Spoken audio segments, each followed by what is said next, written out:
EHC plans for professionals.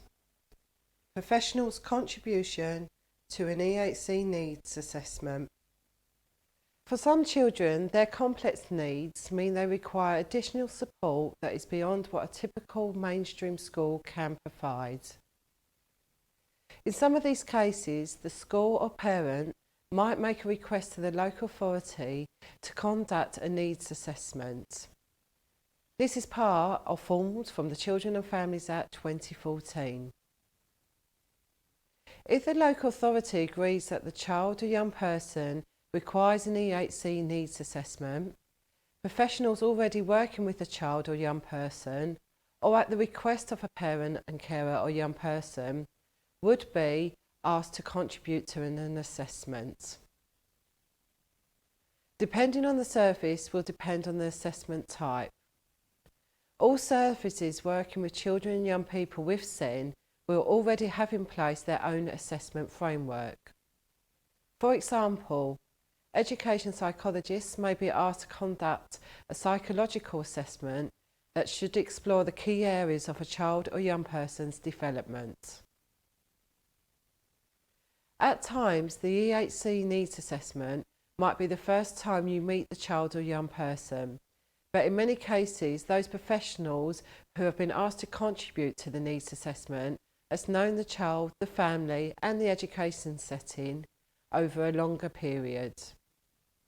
You may have even been part of the team that put together the request to the local authority to ask for the EHC needs assessment. We know every child is unique, and that means that every assessment is going to be unique. Depending on your role, there will be reasons why you've been asked to contribute. Apart from the education setting, the key services that the local authority would normally make contact with, if it's felt necessary, are the school or education setting, specialised teachers, a speech and language therapist or other health professionals such as OT or physiotherapy, an education psychologist, social worker or anyone else involved with the child or young person. They will be asked, what needs does the child or young person have?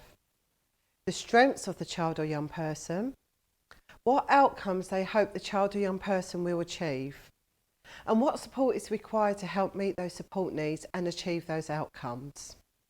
The SEN team won't ask for advice if this has already been provided and that everyone is happy to use the current advice.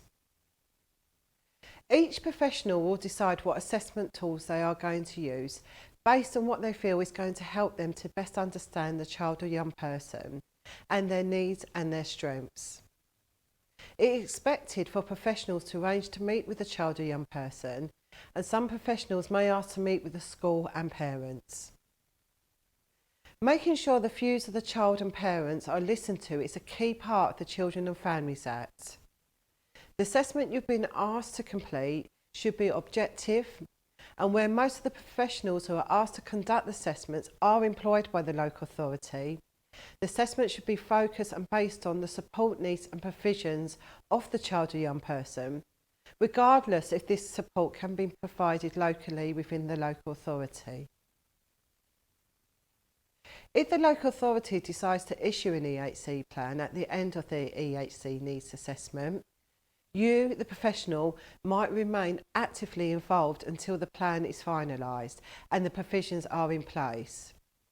If the plan is issued, the local authority or the school may ask for you to become involved again when the EHC plan is reviewed.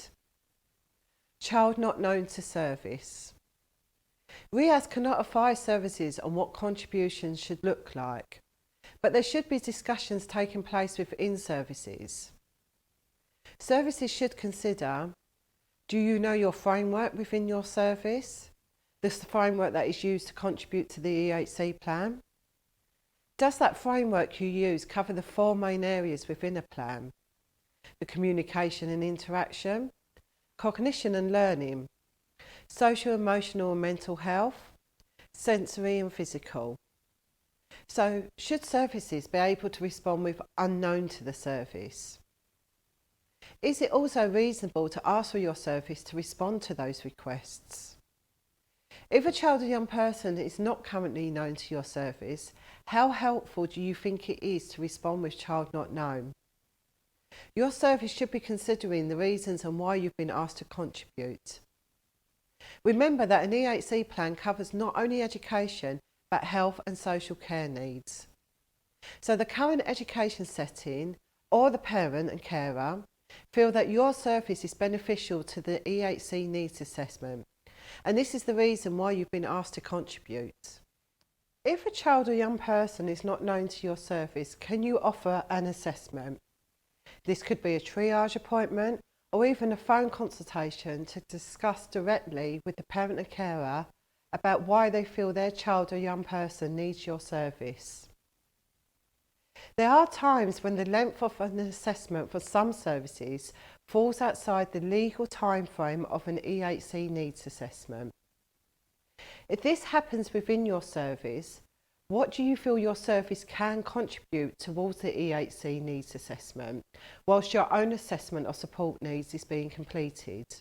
If a child or young person is not known to your service, can they be fast-tracked through as part of the needs assessment request? In order for a full picture of support needs for the child or young person to be completed, all services that have been contacted as part of the needs assessment request should provide information on where they feel their service may be able to support if the child or young person is not already known to them. To have services working together will provide a holistic approach to identifying support needs and providing the correct provision to that child or young person.